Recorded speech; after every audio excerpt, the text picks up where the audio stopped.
Ngunit pinag-uusapan ngayon ang revelasyon ni Meiko ukol sa ginawa ni Patrick sa araw mismo ng kanilang kasal. Apakababoy nga naman talaga. Talaga nga namang walang pinipiling araw itong si Patrick. Kung matatandaan, nabanggit nga ni Meiko na sa kabila ng kanilang paghihiwalay noon ay nagdesisyon siyang makipagbalikan kay Patrick at ayusin ang kanilang pamilya para sa kanyang mga anak. I didn't have enough evidence to prove that he really did cheat. I did not know the extent of his sin. All in the name of marriage and our kids. I forgave. But now that I found out everything on my own, now that he admitted it because he has no choice, he was caught. Now that the homewrecker he did the scene with proudly told how they did it. Lahat pa ni Meiko. Ngunit sa mga nadiskubre nga ni Meiko na panloloko ni Patrick, ay hindi pa nga ito nakontento at humingi pa ng tulong sa madla. Aniya, whoever can give me a solid and concrete proof of my husband's cheating, I will pay for your information. Dagdag pa nito. Wala akong pakialam kahit ikaw mismo yung kabit. Babayadan pa rin kita, total akala nyo ata pera ng asawa ko pinanggagastos niya sa inyo. Pera ko lahat yon.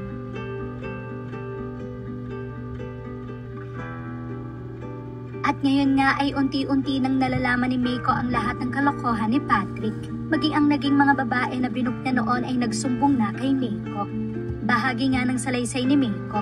Kumukuha pa ako ng isa pang evidence dahil merong nagsabi sa akin na bago daw nag-propose ang asawa ko, nasa Tagaytay kami nun, birthday ni Edeline. Meron pa raw siyang binook at ginawa nila yon sa kotse ko. At ngayon nga ay panibagong kalokohan na naman ni Patrick.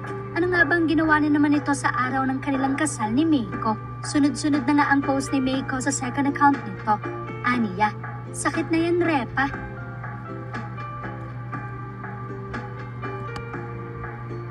At ang talagang kumurot sa puso ng madla ay ang ibinahaging post ni Meiko noong araw ng kasal nila ni Patrick. Ani Meiko, "These videos I have." Baboy ka, paano? Mismong araw ng kasal natin sumalisi ka? Habang nasa prep ako, anong ginawa ko sa iyong masama?